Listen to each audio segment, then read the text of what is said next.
A visão é uma das principais formas de percebermos o mundo. Grande parte das informações que recebemos chega até nós por meio dela.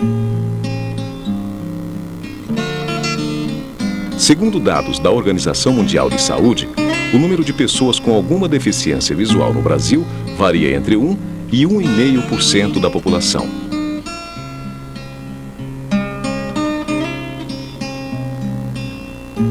Em um país onde tantas pessoas encaram o mundo de uma forma, digamos, diferente, a educação assume um papel fundamental. E neste mundo de gente se inclui crianças assim como eu, que sou cego desde que nasci. E também as de baixa visão, igual a mim. O meu nome é Henrique, tenho 10 anos. E o meu é Franciele, tenho 12 anos. Neste vídeo estaremos falando um pouquinho sobre nossas capacidades, nossas limitações e como se dá a forma da nossa educação. O objetivo é ajudar professores, pais, colegas e todos aqueles que de alguma forma convivem com pessoas como nós, a tornar nosso convívio com a sociedade algo cada vez mais satisfatório. Neste vídeo mostraremos as limitações que nossa deficiência nos impõe, mas principalmente queremos mostrar a nossa capacidade de interagir, aprender e produzir. O que nem sempre podemos fazer, pela falta de informação e pelo preconceito. Aproveitem o vídeo! As causas de cegueira são quaisquer causas que atrapalham esse funcionamento desse mecanismo, desde lá na córnea até o cérebro. Então, um problema aqui na retina, cicatriz na retina, descolamento de retina, vai comprometer a formação da imagem aqui na retina, e aí o nervo não vai conseguir levar essa imagem para o cérebro.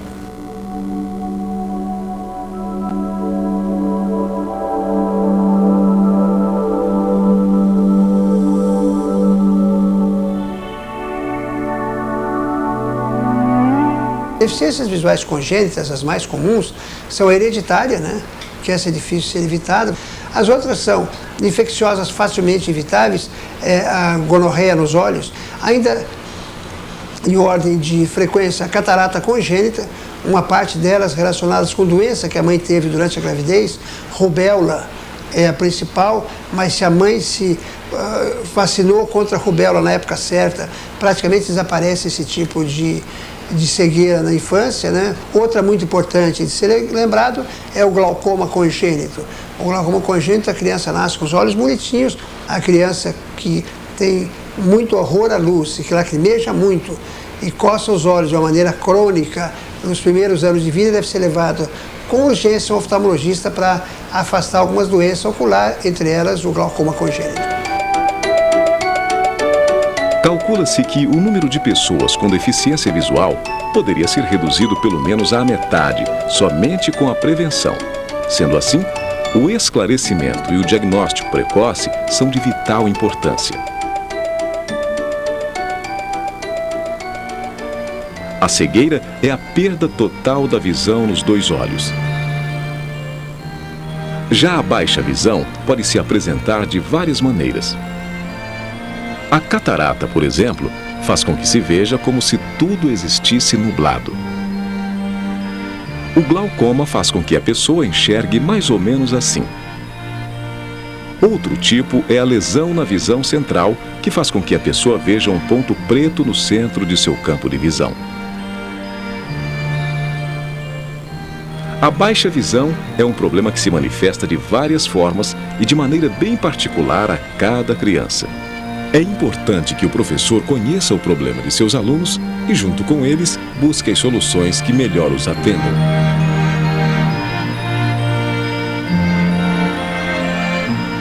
Depois de detectado quanto de visão eles têm, então tem alguns que usam auxílio óptico, então são lentes. Eles podem usar a telelupa E a telelupa, ela vai proporcionar que ele possa enxergar à distância. Livros ampliados, então no tamanho Arial 24, que dá uma condição muito tranquila de leitura. Usando os cadernos de pauta ampliada. Depois, já com equipamentos um pouco maiores, nós temos o circuito fechado de televisão e nós temos a lupa eletrônica. Ela amplia, só que são lentes que são colocadas sobre o papel. De acordo com a patologia e de acordo também com o caso específico de cada um.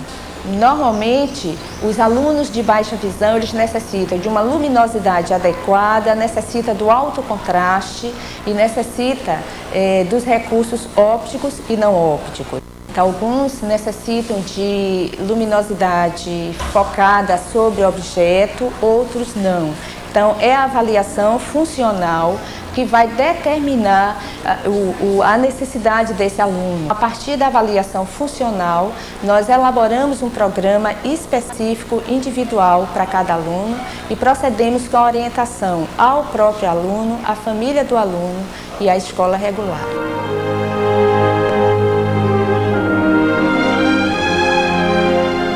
Quando a criança nasce, ela enxerga pouco. E a visão vai se desenvolvendo com a idade, graças ao ato de enxergar. Quer dizer, se você nunca viu um determinado animal, você vê pela primeira vez, você não consegue descrevê-lo, né, se ele for muito diferente. Se alguém escrever uma palavra em chinês e você não souber ler chinês, você não consegue reproduzir nenhuma letra. Se você escrever uma frase em português, que é a língua que você conhece, você consegue até mentalmente reproduzir todos os detalhes da letra. A gente enxerga o que a gente conhece e a gente desenvolve visão pelo uso dos olhos. Logo, se você começa a ter qualquer doença nos olhos, você tem de continuar educando os seus olhos. Então, se você tem alguma doença nos olhos, mais do que nunca você deve forçar para enxergar, porque aí você educa e adapta o seu olho àquela nova condição. Essa avaliação ela é feita em duas modalidades. Uma avaliação psicopedagógica e quando o aluno apresenta uma baixa visão, ele também é submetido a uma avaliação funcional da visão. A avaliação psicopedagógica ela é realizada em sessões lúdicas por profissionais da área da psicologia e da pedagogia. Então é nessa avaliação onde se procura investigar o nível de desenvolvimento da criança com vistas ao seu desempenho escolar. Os testes são ferramentas úteis, mas é importante ressaltar que a palavra final é sempre de um médico oftalmologista, pois só ele dispõe de todos os recursos e conhecimento para dar o diagnóstico final.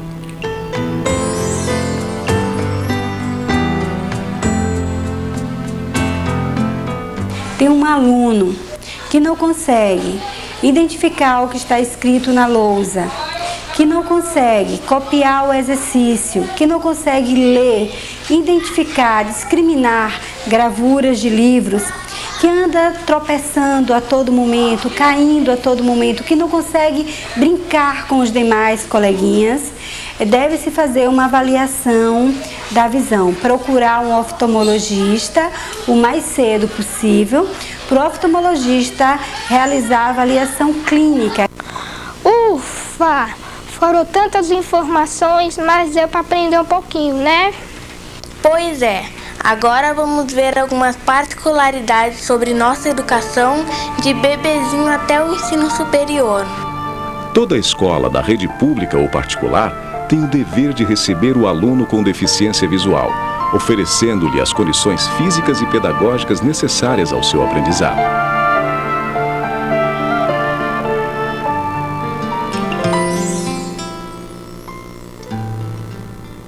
Um bebê depende de seus pais para praticamente tudo. Para comer, para se locomover, se limpar, enfim, para tudo.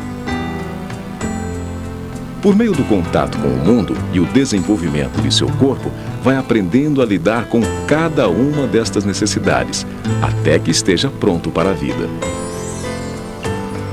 Para a criança cega, mesmo que de um modo especial, esta etapa da vida é igualzinha, uma fase de aprendizagem. É a hora de conhecer o mundo, seu corpo e suas limitações.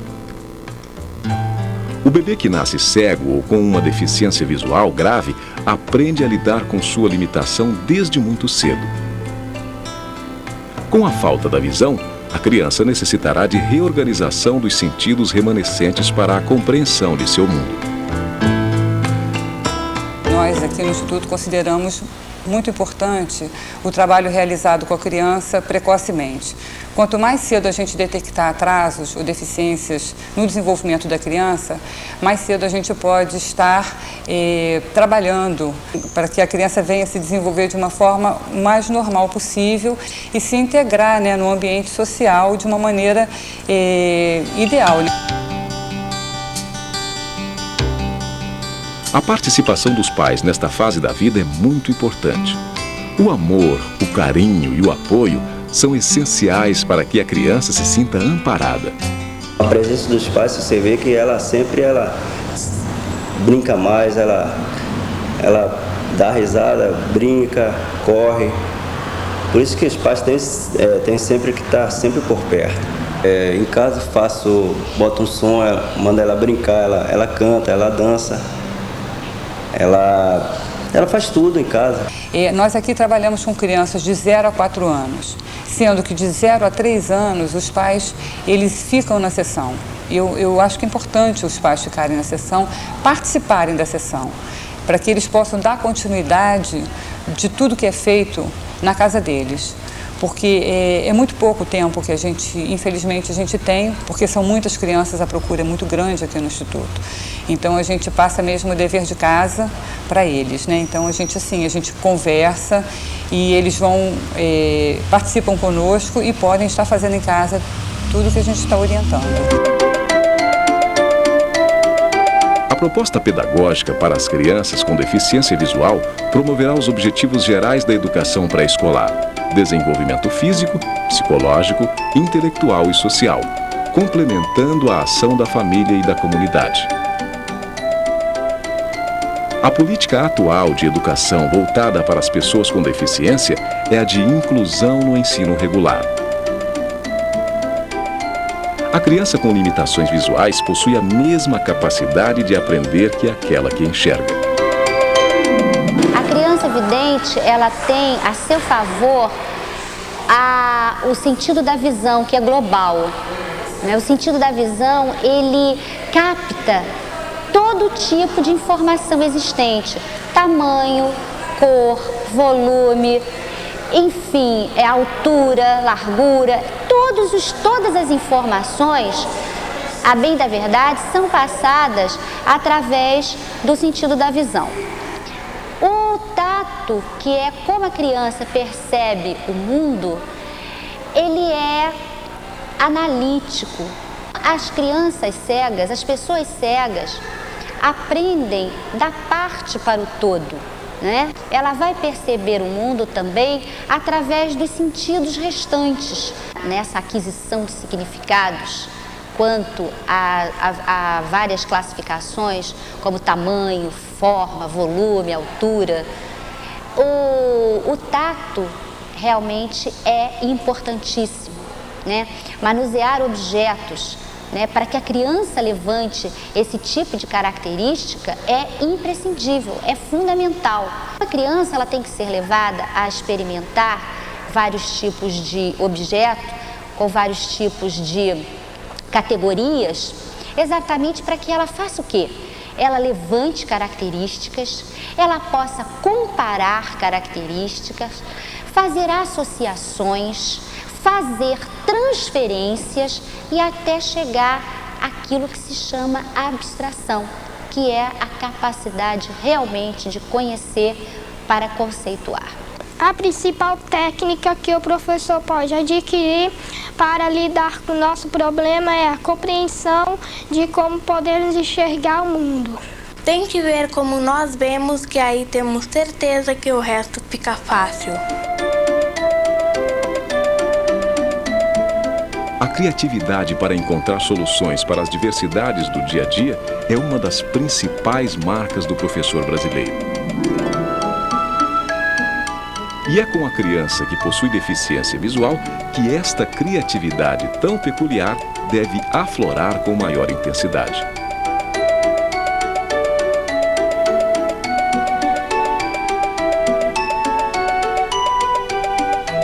O professor também ele pode usar a sua criatividade para facilitar esse trabalho com seu aluno.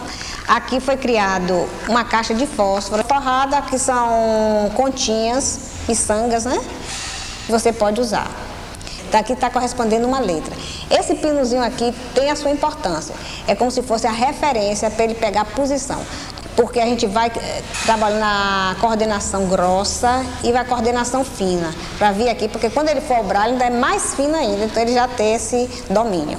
A alfabetização da criança cega é iniciada por volta dos 7 anos, assim como as das crianças que enxergam. Eu também posso ler. O método que eu uso se chama Braille. Quer saber mais um pouquinho sobre ele? Veja só. Criado em 1825 na França por um jovem cego chamado Louis Braille, o sistema Braille é um código universal de leitura e de escrita usado por pessoas cegas. O sistema Braille é composto por 6 pontos em alto relevo, que formam 63 combinações que se convencionam as letras e símbolos, possibilitando que a pessoa cega leia com o uso da ponta dos dedos. Aqui na reglete a gente trabalha com função e perfurando para fazer as letrinhas, né? E já se foi trabalhado a essa altura na pré-escola a parte de lateralidade, a parte toda esse espaço, tempo, essa questão toda já vem trabalhada para a escola. A educação do aluno cego não vai poder se fazer com o sucesso esperado sem o auxílio do livro em braille. Para isso é de fundamental importância a existência, aí no caso de 2 equipamentos. Um é a estereotipia, na produção de matrizes em braille. A outra é a impressora computadorizada que produz impressos em braille, sejam apostilas, sejam livros, e impressos de maneira geral.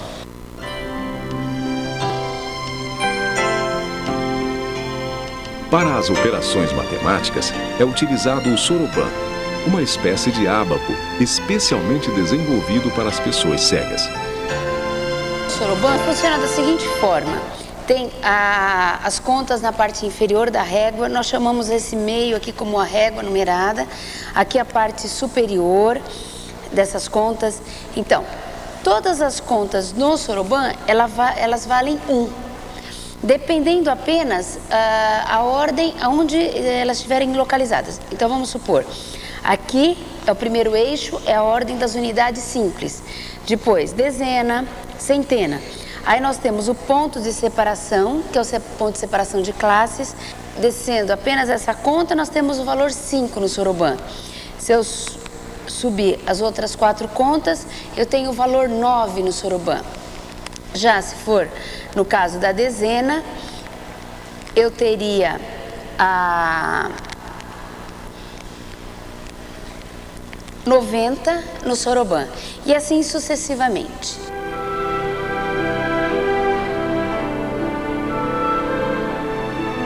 Parece até complexo, mas quando você trabalha com a criança, todos os conceitos anteriores, você vai trabalhando com barrinhas, com cubinhos. Então a formação de cubinhos até chegar em 10 a gente troca por uma barrinha, depois troca por uma placa de 100. Então você pega um dado, vai jogando com ele.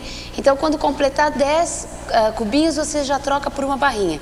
Você já está introduzindo o princípio do soroban. E aquele conceito de colocar 10, desmanchar 10, tirar 5, que nós usamos no soroban, ela já teve no concreto, no material dourado. Todas as escolas devem estar preparadas para receber o aluno com deficiência visual. No entanto, algumas delas estão mais preparadas para a inclusão. São escolas que contam com uma sala de recursos. A sala de recursos é um ambiente dentro da escola, com equipamentos e materiais de recursos pedagógicos específicos para oferecer a complementação do atendimento escolar realizado na classe comum. A sala de recursos é usada pelo aluno com deficiência visual no turno inverso ao da classe comum, onde ele conta com um professor especializado para este apoio.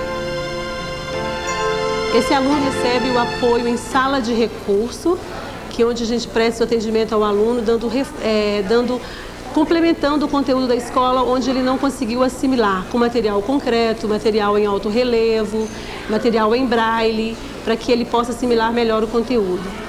Bom, a sala de recursos, ela na verdade para todos os níveis, né, do fundamental para o ensino médio também, porque é a forma de intermediar, né, o trabalho do professor da sala de aula e o próprio aluno. Normalmente eu entro em contato com o professor da sala de aula e ele me dá com antecedência o que vai ser trabalhado, né? Eu pego esse material e faço uma adaptação. Eu uso sempre as tintas em alto relevo, quando necessário, materiais com texturas diferentes, como lixa, papel camuçado, flanela, o que possibilita texturas, né, para poder facilitar a compreensão deles. As escolas que não dispõem da sala de recursos podem contar com o professor itinerante. Nós trabalhamos nas escolas da rede pública, prestando atendimento aos alunos que estão integrados em salas de aula normais. Os alunos estão inseridos nas escolas e nós prestamos esse apoio ao professor, buscando o material do aluno e fazendo a transcrição para o braille, e o material que o aluno produz em sala em braille, também nós fazemos a transcrição em tinta. E nós temos um suporte do CAP. Os CAPs são os Centros de Apoio Pedagógicos para o Atendimento a Pessoas com Deficiência Visual. Constituem-se de unidades de serviço de apoio pedagógico e suplementação didática ao sistema de ensino. Nos CAPs, as pessoas com deficiência visual contam com material didático produzido em braille, áudio e alto relevo, aulas de informática e complementação necessária às atividades curriculares.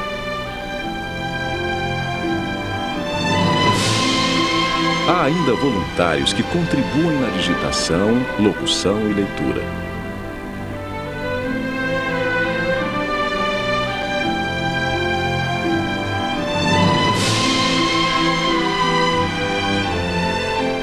Cada vez mais o professor possa olhar para o aluno, independente de vê-lo, de ver a deficiência, mas, em primeiro lugar, olhar ele como um aluno, apenas e tão somente. As dificuldades que ele terá poderá ou não ser maiores ou menores do que da sala de aula. Ele pode ter limitações em algumas coisas, mas ele também pode se superar muito em outras. Então basta que o professor se disponha a ser um professor e trabalhar como um verdadeiro educador. É comum pais, professores e colegas quererem solucionar problemas para a criança com deficiência visual, antecipando e explicando como as coisas funcionam, sem dar tempo para ela investigar, solucionar e criar novos mecanismos de ação. O professor deve instigar a curiosidade para que a criança busque as soluções ao seu modo, pois só assim o professor fará com que o aluno forme seus próprios conceitos.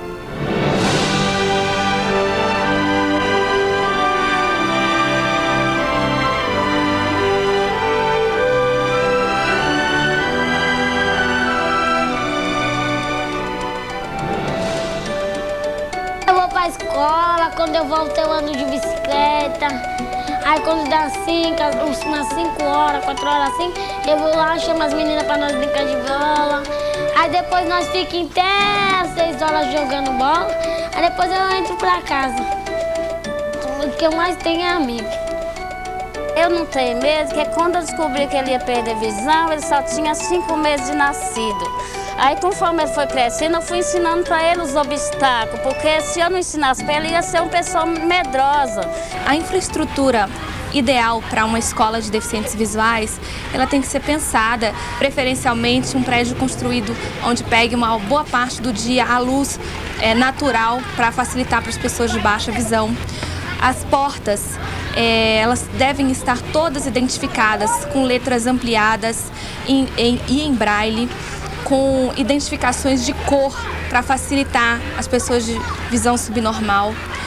Os orelhões, eles têm que estar com uma marca, devem estar com uma marca no chão de um aviso e de preferência que eles não tenham o suporte à orelha, que eles sejam fixados na parede para que não haja problema com o espaço aéreo para a pessoa bater a cabeça e acabar se machucando.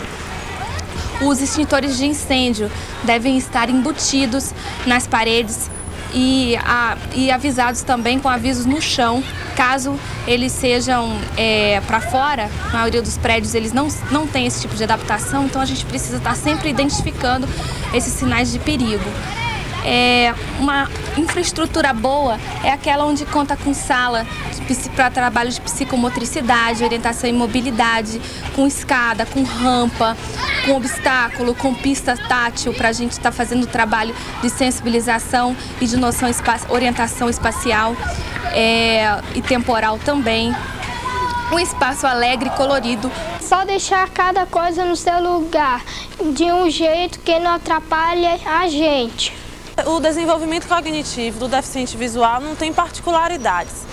A única diferença são as suas possibilidades em termos de oportunidades que a sociedade lhe oferece. Suas potencialidades são as mesmas, apesar de sua relação com o mundo e com o conhecimento ser por outras vias, diferente da nossa, que é muito pelo visual, precisando apenas de materiais adaptados. Daí a importância da inclusão de professores capacitados que saibam trabalhar com esses materiais. As provas, em termos de conhecimento, devem ser os mesmos, apenas as adaptações que são necessárias. O braille, o negrito, o aumento da letra, mas o conteúdo é semelhante a de qualquer criança. Tanto é certo que possuem a mesma capacidade intelectual que o aluno com deficiência visual, inserido no ensino regular. Deve ser avaliado da mesma forma que os colegas capazes de enxergar, claro, com algumas adaptações quando necessárias.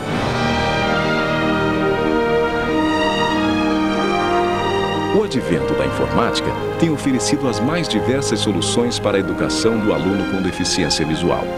Cabe ao professor procurar os recursos que a informática pode lhe oferecer e usar esta poderosa ferramenta para a formação pedagógica do aluno com deficiência visual.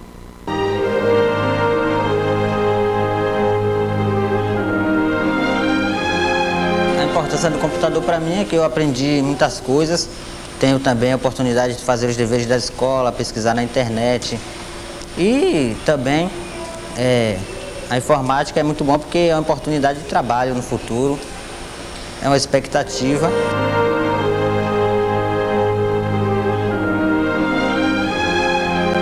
Uma vez que ele tem acesso ao computador e pode acessar, digamos, as suas facilidades, a internet, né? Acessar os seus e-mails, ele passa a fazer parte do mundo globalizado, né? Então, com certeza, ele também está lado a lado com as pessoas ditas videntes. No ensino médio, o aluno com deficiência visual será mais exigido e necessitará de maior dedicação, pois nesta fase da educação, o conhecimento é mais aprofundado, principalmente pela introdução de matérias como física, biologia, química. Não pareciam que tinha nenhuma deficiência, né? Pois eles até mostravam para a gente a importância de estudar, né? Tinha um ímpeto assim de estudar. Então isso nos reforçava também e nós podíamos até tirar um exemplo, né? De como eles, apesar da deficiência, eles realmente tinham aquela capacidade de, apesar de não ver, entendiam o assunto, né? Que os professores falavam. E, além disso, os 5, eles eram os alunos que mais tomavam nota melhores assim na sala, né? Então, realmente mostra que a deficiência, de uma forma geral, ela não atrapalha em nada.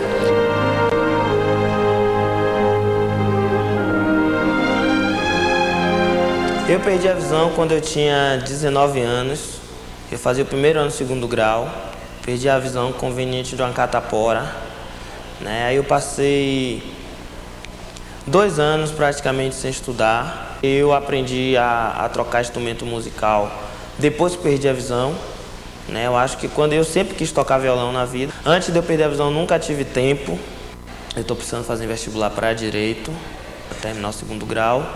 E montei essa banda, fazia judô, era faixa marrom de judô já. Foi uma outra conquista minha. Depois que eu perdi a visão, eu fiz exame de faixa preta. Luciele, o que você vai ser quando crescer? Ah, eu quero ser jornalista e trabalhar num jornal. E você, Henrique? Eu quero ser professor de criança deficiente visual, assim como a gente. Os portadores de deficiência visual têm acesso ao ensino superior, assim como qualquer pessoa. Mas é claro que com algumas restrições, pois nem todas as profissões lhes são acessíveis. Não existia muita motivação, porque eu até não tinha conhecimento do trabalho que algumas universidades desenvolviam no sentido de material, então eu tinha muita preocupação de entrar e não conseguir acompanhar o curso, né? Mas hoje algumas universidades, como eu disse, no caso da Unicid, por responsabilidade social, outra por força da portaria 679 do MEC, que hoje praticamente força as universidades a darem assistência para as pessoas cegas, e aí eu passei a ter essas informações e aí me motivei, sabendo que eu teria um atendimento, sabia que eu teria um material para poder trabalhar, para poder cursar normalmente e acompanhar os demais alunos. Então aí eu me motivei e vim para a faculdade. No ensino superior, dificilmente o estudante com deficiência visual encontrará literatura em braille. O apoio será de extrema importância neste momento. As universidades e faculdades devem oferecer ao aluno com deficiência visual recursos como prova ampliada ou em braille para que façam a prova de vestibular com condições de concorrer com o aluno vidente de igual para igual. Da mesma forma, deve oferecer a esses alunos apoio durante sua vivência acadêmica para oportunizar o acesso com sucesso no ensino superior. Atividades artísticas como escultura, pintura, teatro e música são uma forma excelente das pessoas com deficiência visual trabalhar o seu desenvolvimento. Eu sou a voz do amanhã, uma esperança de vida, um novo tom de uma canção. Eu sou a nova inspiração. Nós temos a música no olhar. Basta você querer cantar. Deixe nascer pra mim, pra você o futuro. E nós vamos sentir nosso mundo sorrir. Eu juro. Eu juro.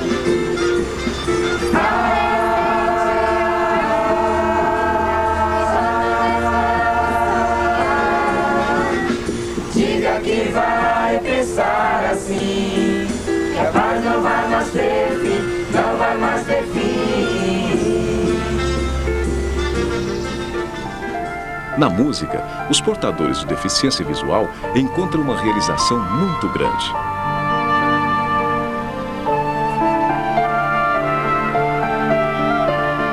A música é muito importante para o deficiente, sobretudo, por às vezes ele se analisar sozinho, se achar só e ir para um piano e tocar, ouvir música, tocar, aprender, tirar, ler em braille, estudar em braille. A música também funciona também como um elo muito grande entre o deficiente visual e a sociedade.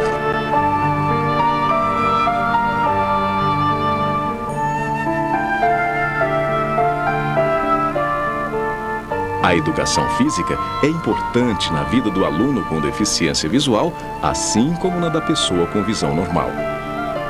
O professor, junto com o aluno, deve procurar as atividades que mais se adequam ao seu perfil e, dentro do possível, adaptá-las às necessidades do aluno. Com regras e bola adaptada, o futebol é uma paixão nacional também para os cegos. Nas Olimpíadas de Sydney, em 2000, nossos atletas videntes não trouxeram nenhuma medalha de ouro. Já os atletas com deficiência que participaram das Paralimpíadas logo a seguir, trouxeram 6 somente de ouro, sendo que 2 delas foram conquistadas pela corredora cega Adria Rocha Santos. O esporte na vida do deficiente visual ajuda muito principalmente na integração, né? Na minha vida, principalmente, me ajudou muito como pessoa, como profissional no esporte, né? De poder estar também conhecendo outros países, através do esporte eu conheci outros países, outras culturas, e isso para mim foi muito importante. Nos centros de ensino para deficientes visuais, pessoas que perderam a visão no decorrer da vida podem contar com aulas para adaptar-se à sua nova realidade. São aulas de braille, orientação, mobilidade e atividades da vida diária.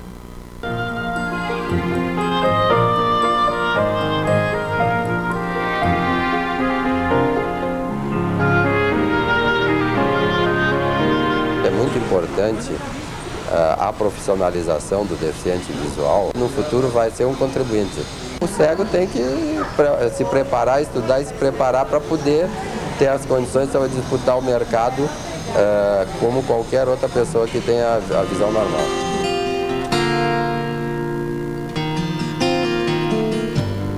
Um dos grandes desafios que as pessoas com deficiência visual encontram é sua inserção no mercado de trabalho. Por preconceito ou por falta de informação, nem sempre conseguem a oportunidade de mostrar o quanto são capazes de produzir.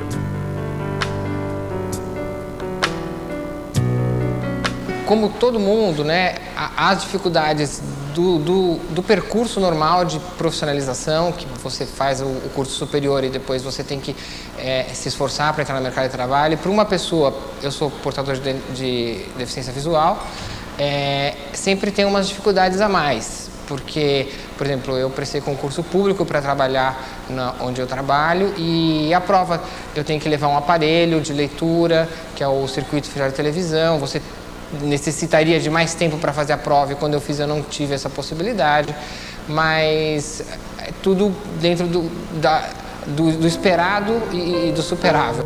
Os concursos públicos devem reservar 5% das vagas às pessoas com alguma deficiência. E toda empresa com mais de 100 funcionários deve ter de 2% a 5% de seu quadro de funcionários constituído por pessoas com deficiência. Eu acho que o deficiente ele não precisa de piedade, ele precisa de oportunidade. A pessoa com deficiência visual precisa de respeito e oportunidade.